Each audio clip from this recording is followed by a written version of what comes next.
Bonjour, bienvenue sur l'art du fait maison. Aujourd'hui, une toute petite vidéo pour parler de ce figuier que je vais considérer comme un figuier unifère. Ce n'est pas un figuier unifère, je pensais qu'il était parce qu'il n'a pas fait beaucoup de figues. On l'a découvert il y a très peu de temps, il y a 2 ans.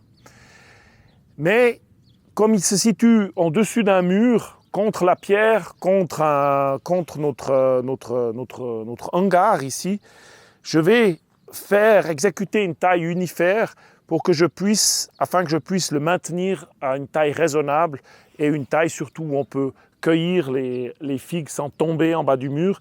On ne se rend pas compte quand le figuier se couvre de feuilles comme c'est dangereux d'avoir un figuier juste en dessus d'un mur qui fait pratiquement 2 mètres. C'est une variété dont on n'arrive pas à trouver le nom, mais elle donne des petites figues vertes avec un intérieur très rouge.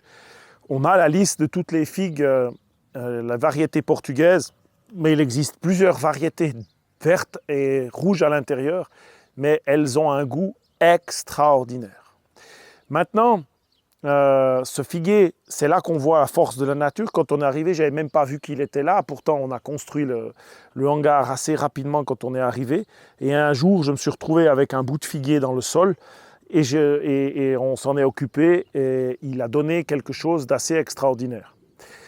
Maintenant, pour effectuer cette taille, on aurait 2 manières de procéder. La première, on pourrait carrément couper toutes les branches en laissant ce qu'on pourrait appeler les charpentières, 1, 2, 3, 4, en leur laissant par exemple 2 nœuds, où là ressortiraient des branches, et ces branches, on ne se rend pas compte, l'année prochaine, si je coupe ici, ce figuier ressemblera à celui-là, il sera pratiquement aussi volumineux, voire plus volumineux que cette année. Son tronc va considérablement augmenter en force, en taille, et chaque année, je vais revenir pour rapprocher cette taille toujours sur les mêmes charpentières. Et donc, on va commencer à avoir une trogne, une sorte de trogne où je vais couper tout à cet endroit où chaque année, je vais tout rabattre. L'autre façon de faire, c'est que je vais laisser cette année ces charpentières intactes parce qu'elles sont belles, mais par contre, je vais complètement couper tout ce qui se situe à l'extrémité de ces branches. Et ces branches, elles vont toutes repartir de là et faire des nouvelles générations de figues à cet endroit, à celui-ci, etc., etc. Et je vais considérer encore celle-ci comme charpentière, je vais juste la raccourcir peut-être un petit peu ou laisser pour que je puisse voir, je vais peut-être la laisser pour que je vais laisser pour juste pouvoir goûter les premières figues et je vais simplifier donc la forme de ce figuier. Cette partie qui part à l'extérieur, je ne vais pas du tout la conserver parce qu'elle va elle est dessous et elle va vers le mur. La partie interne, on va la garder, mais on va la tenir petite parce que je ne veux pas que ça s'éloigne. Donc on va garder la partie interne, on va simplifier.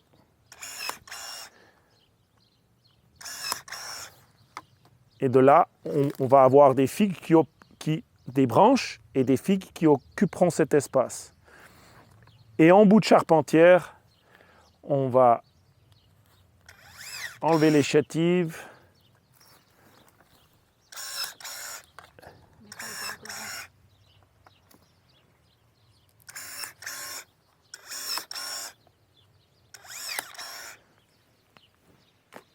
Et effectuer cette taille. Et là, les branches vont venir. Si, à la fin de cette année, je ne suis pas satisfait de la forme de cet arbre, je pourrai toujours l'année prochaine repartir plus bas sur ces charpentières. Mais essayons de faire un joli arbre, un peu dans les styles comme on voit dans les villages, où on a un tronc, quelques grandes branches, et chaque année ou tous les 2 ans, ils taillent en tétard en fait les bouts de branches. C'est un peu ce qu'on veut faire avec ce figuier. Ici, il y a juste le bourgeon terminal que j'avais déjà cassé en fait, pour éviter qu'elle parte trop là, pour essayer d'avoir des rameaux qui partent à ce niveau-là.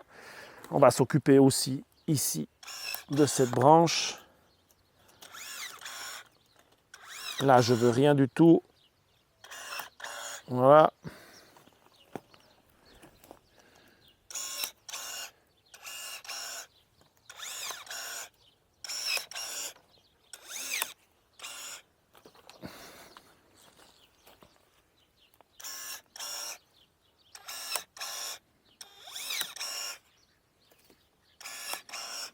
Là, c'est trop chétif, je ne garde pas.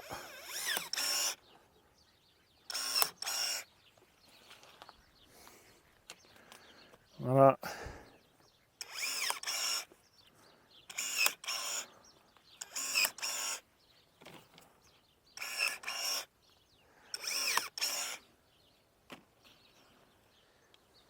Voilà, la taille est déjà effectuée, ça prend exactement 2 minutes.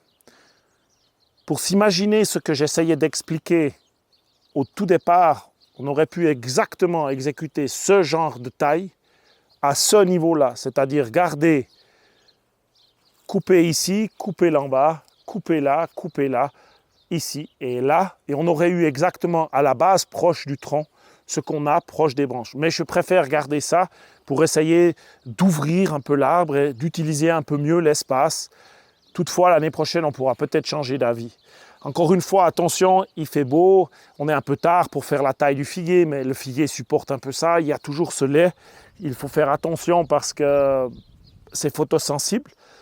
Tout ce que j'ai coupé pratiquement sur cet arbre, tous les baux, je vais tout bouturer. L'avantage de l'avoir fait un petit peu plus tard, c'est qu'on va avoir, je pense, un résultat de bouture qui sera très bon. C'est encore le bon moment pour faire des boutures avec toutes ces branches. Et comme ça, je pourrai reproduire ce figuier. C'est une variété assez tardive, mais si vous avez la possibilité chez vous d'avoir des figuiers qui étalent les récoltes aussi dans le temps, ça a aussi ses avantages. Après, c'est aussi un risque. Par exemple, cette variété, plus au nord, ça serait compliqué parce qu'elle commence vraiment à produire à fin septembre, et ça devient compliqué si le soleil part.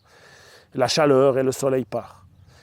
Voilà, j'espère que cette taille vous inspirera peut-être. Si vous êtes dans un endroit un petit peu, avec un figuier un petit peu coincé dans un endroit, il y a toujours la possibilité de le considérer de cette manière et de rabattre tout chaque année.